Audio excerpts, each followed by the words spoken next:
Hello, you wonderful people, and welcome to another episode of Not Too Comic Book. This being a show where I talk about TV shows that are adaptations of comic books. For today's episode, I'm going to talk about The Flash, Season 9, Episode 3. Great episode. A lot of really interesting things went down in this episode, so let's break it down. So, some very interesting developments in this episode where our new team of rogues ended up stealing another item, and Team Flash finally pieces it together what these are all components to. They're components to a cosmic treadmill. But it's like, why would you need that? It's like, well, you could use it to time travel and stuff like that. But it's like, right, these rogues could be wreaking havoc throughout history. So it's like, yeah, we need to kind of like nip this in the bud. There's one final component they need, but that component is under the DOD's watch. So it's like, yeah, I'm not going to be able to easily get that. Because Hartley's the one that kind of let them know. And it makes sense why Hartley, I was like, it's weird that Hartley just has this file. I mean, it's like, I know they went to him for help and he already had, it's like the reason why he had that prepped is because he made it clear, like, oh, he's been eyeing this thing for months. Like this particular, engine, he plans on using it to soup up his new gauntlets, especially since the last ones were taken. This way he can protect his crew, make sure they're safe. But, to kind of make this happen, Hartley suggesting like, hey, we're going to have to put together a crew of thieves to kind of make this happen. And it's like, do we really have to?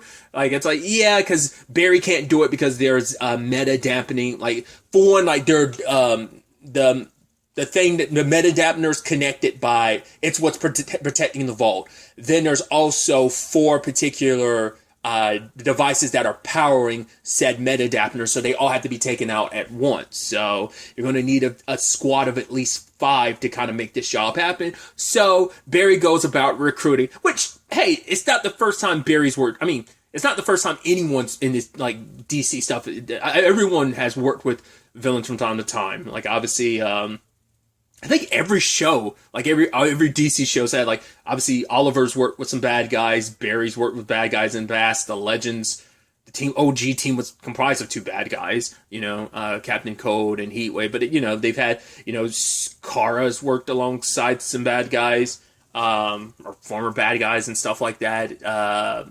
Same thing for Superman and Lois as well, so Stargirl probably would have eventually kind of sort of probably kind of got to that point with Naomi, probably would have gotten even further, so it's, yeah, even Batwoman, kind of, yeah, definitely, yeah, so, yeah, every show has dabbled in like I'm sure that's a constant thing where, like, I feel like you probably have seen that a lot more in the DC TV shows and stuff like that, where, like, you kind of have to reluctantly work with some bad guys to kind of make stuff happen. So it's like, it's a common theme enough, but it's like, yeah, here Barry goes down that route again, and he's recruiting. I love that he ended up recruiting, Jocko, who was like, working at,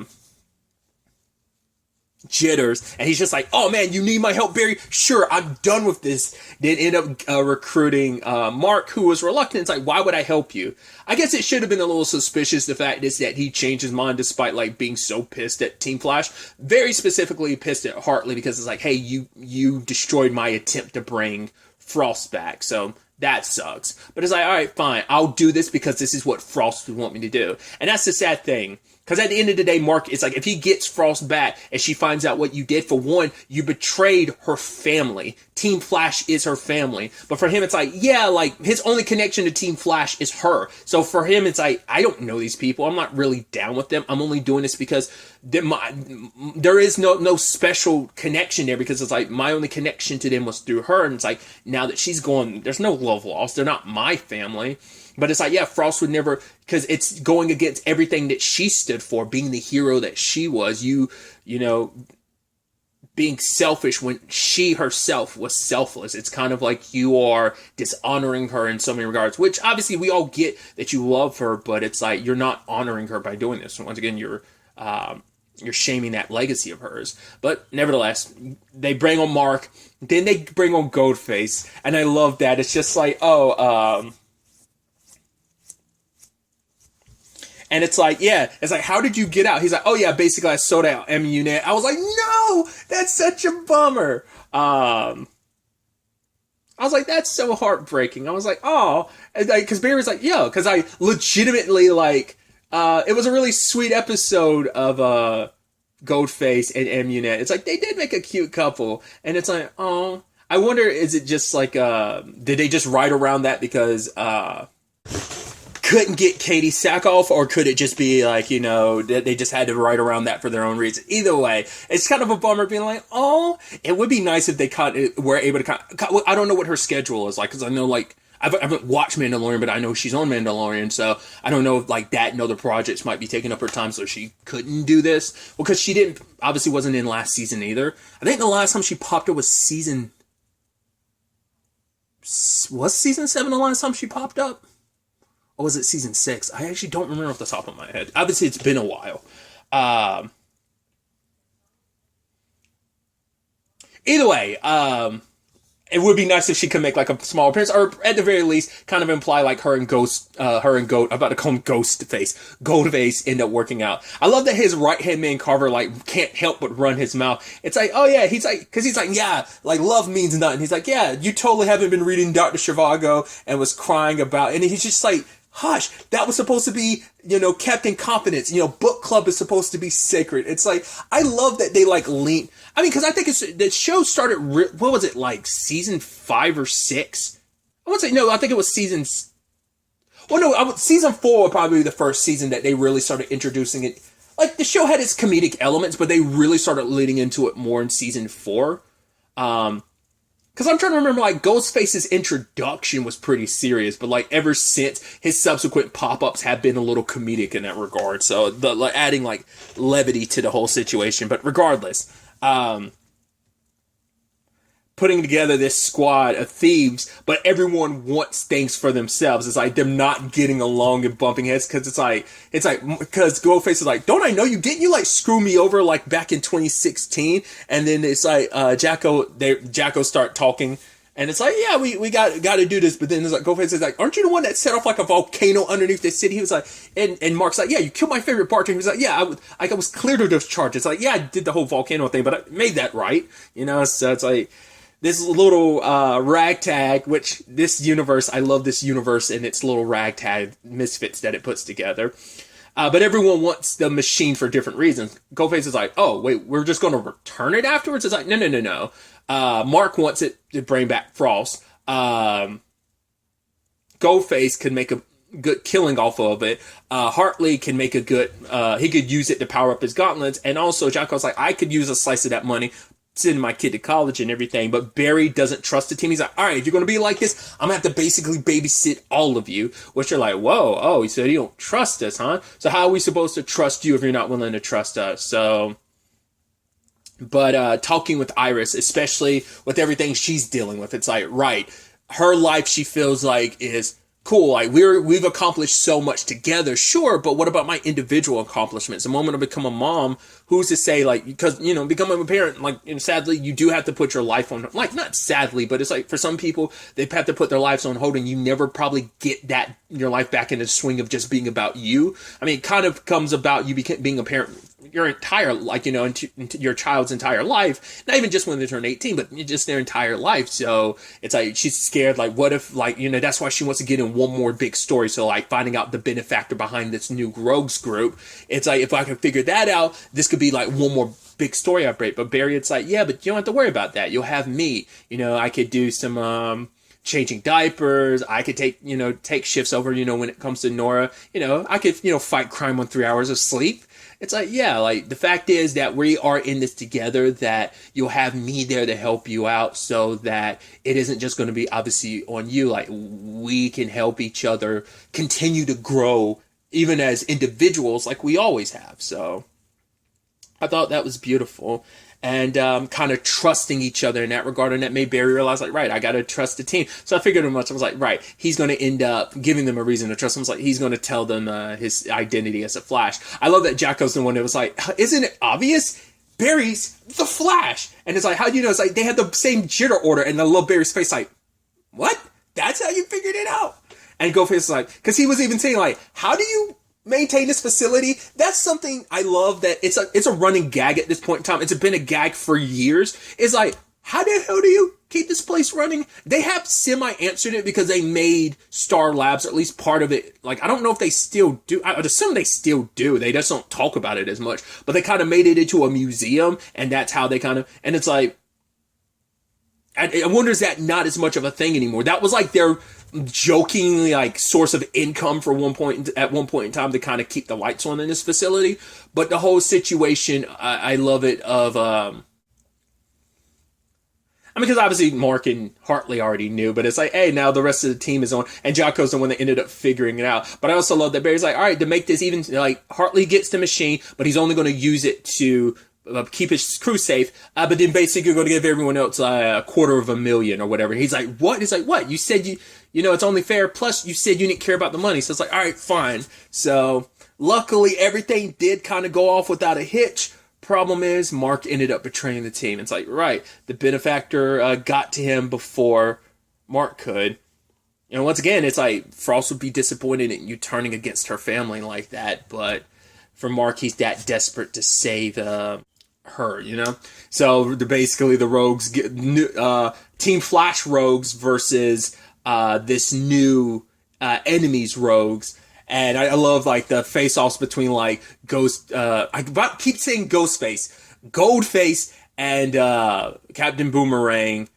That the meta that Hartley ended up going against, that was they brought this episode. I'm like, I do not remember her at all. I'm like, man, I don't remember, because she had to be like post Crisis, because she's not a 2.0 like Boomerang and Fiddler are, because they obviously those versions of characters existed pre-Crisis on Infinite Earths. But I'm like, so she's not a 2.0, so like she's someone they met post season 6. I'm like, I do not remember that character at all, whoever she is. I'm like, man, and I feel so crappy, but I'm like, man, I feel like I should remember her and I just don't. But I also love Jocko and Fiddler going, and them going back and forth, and him being like, oh yeah, like they're I love that. I've never heard that term before. Don't mansplain to me. I'm sure like that probably happens to people, like, you know, it's like, I like this band. It's like, oh, that band's, you know, mainstream, or this band is better. But it's like they connected over 9 Inch Nails, and it's like, really, that's my favorite band, you know? And it's like, and then she's like, oh, like kind of see you around hot stuff, because I was like, oh, budding love. I was like, oh, are we going to see that be the end result of that? That's definitely going to be interesting. But Barry and the Rogues end up going against the new Rogues, except Barry gets laid out, and in a moment, like, his speed disappears. I was like, what's up with that? I was like, I completely forgot about that. Right, the negative speed force can like temporarily like shut down his powers. And it took me forever to figure out what the whole shtick of that whole thing, who this speedster. I mean, I know it's the negative speed force is chosen its avatar thing, right? I figured as much. But who they were, it didn't click in my head until, well, at the same time, Chester's working on the whole situation with figuring out who the benefactor is. So, luckily, it turns out all of this is like nanotech, but it's advanced Wayne tech stuff, and you're like, interesting. And so we got to contact Gotham, because I saw her name. I saw Javicia Leslie's name in the credits. If you're unaware, just because maybe you just didn't watch the show, Javicia, she's the actress who plays Ryan. It wouldn't be that. I can't say that too, because even if you haven't watched Batwoman, she did pop up last season during the Armageddon crossover. So it's not like this is her first time in the show, but yeah. Reminder for anyone that might have forgotten, like, you know, but I saw her name and I was like, oh, cool, she's going to be in this episode. I just didn't know what in capacity. And then I remembered reading something a while back saying that she was going to be a bad guy. I didn't realize they were setting her up to be the main antagonist of this season, potentially. I mean, we don't know how long she's going to play the villainous role, but I was like, it felt so stupid, because I was like, all right, for one, I forgot that I knew that. And two, it wasn't until this episode I was like, that suit. It's like, why didn't it click in my head that suit, that emblem looked like a bat emblem? Two, why did I forget it looks like Luke's suit, his Batwing suit? I was like, why didn't it click? Because it's like, that didn't even click in my head. I mean, obviously, I think it's just because it's been a while with Batwoman. I guess that's why it didn't click. But I'm like, man, I wish I picked up on that sooner. Like, oh yeah, like, that looks just like armored up like his Batwing suit. So I was like, man. but yeah, it turns out Ryan's the main, because apparently Team Bat has been worried about her because she apparently she went on patrol and then went missing a couple weeks ago. So it's like, okay, we got a missing Bat. We've also got a new bad guy in town who's using Wayne Tech stuff and has a bat emblem. So, because they were setting up the new Avatar thing well into the future too. So it makes you wonder, is that what this is about? Because they set that up. It was like the last shot of the season 8 finale was kind of like super far in the future. So I thought like, okay, so they were setting that up, but I didn't expect it to shape up in this form. So the question is, why? And I even love the line of her being like, I'm like, honestly, I really like that being the case. I like that. I was like, I like using that, you know?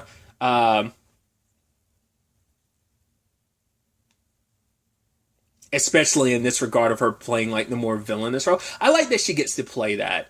Because at first I was wondering, like, would this have any correlation with like how the Batwoman, you know, what was just going to be the season 3 finale ended up being the series finale. I was curious if that had any correlation with how that season, because I was like, I don't know what that thing at the end of the series was going to be. It's probably a thing of, yeah, that was all taken care of off-screen type of situation. Kind of almost like the Green Arrow and the Canaries. Like, I think all that's happening, it's just we don't get those adventures. It's one of those type of situations. I think, because I think if I remember correctly, like when Mia showed up last season, it was in regards of that storyline of William getting kidnapped that they had set up in the final season of Arrow in the episode 9, the backdoor pilot for that.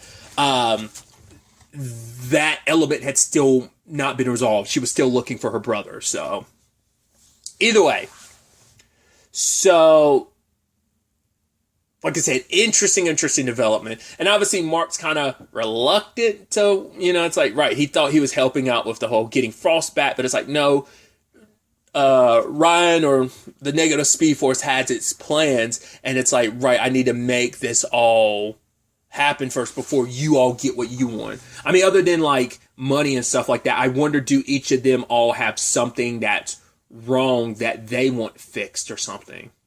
I don't know. I'm curious. Like, you know, and obviously Barry's like, right, we're up against a tough team, but it's like, if we're going to win this war, this fight, we're going to need all the help we can get. So the new rogues on his side are like, yeah, we'll chip in. And even Ghostface is like, yeah, you know, I'll do what I can. It's like, yeah, because what was it? Hartley was like, yeah, of course, because you know that if you don't help, this is about protecting your own territory. I mean, that's how Barry convinced Goldface to help. It's like, yeah, these rogues could go back in time and take your territory before it even became yours. That was how Barry convinced Goldface to join the squad either way. But yeah, so there's all that.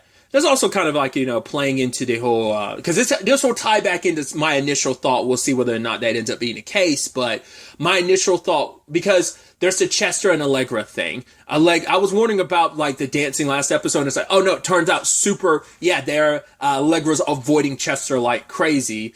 And he's kind of picking up on that. And so is Keon, and she's helping out, being like, oh, because she's like, yeah, like Chester's a good kisser. It's like, oh, do you want to kiss him again? She's like, I can help you out. But it's like, no, it's just a thing of, for her, she doesn't really have the family element isn't something that's really there. She's kind of on her own. And once again, she just doesn't want to jeopardize. She's scared to be in a relationship and once again, change things, because it's like things being as they are is great. And, you know, she doesn't want to change all that. She's worried about it not working out because the people closest to her, it hasn't always worked out, obviously, and she's scared that she would probably never forgive herself if something, I mean, especially after what happened with her cousin. I think all the Death Storm stuff last season probably like brought that back up too. But it's like, yeah, I don't want to end up in a situation where I end up putting the people I care about, especially Chuck, in that situation. So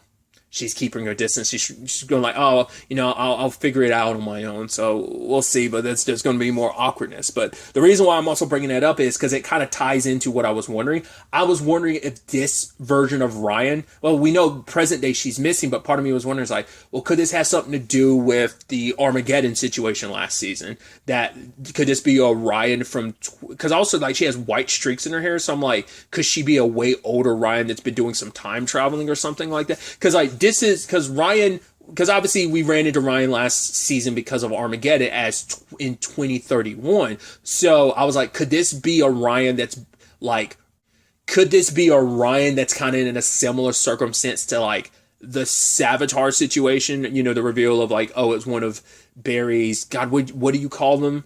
Like his like little time clone things he makes of himself. I was like, could there be some correlation there? Like, could this be Ryan from 2031 trying to get back the timeline where everything was happy, and maybe she knows like that timeline was erased, and now the negative Speed Force found her, and it's like, hey, you have an opportunity to rebuild that timeline where things were kind of good, because once again, it's just so interesting when you think back to that episode, what that episode set up. It was like, oh yeah, that episode also spent time with Team. I mean, I think that was kind of the point. Was like, hey, Eobard was the Flash in this timeline, and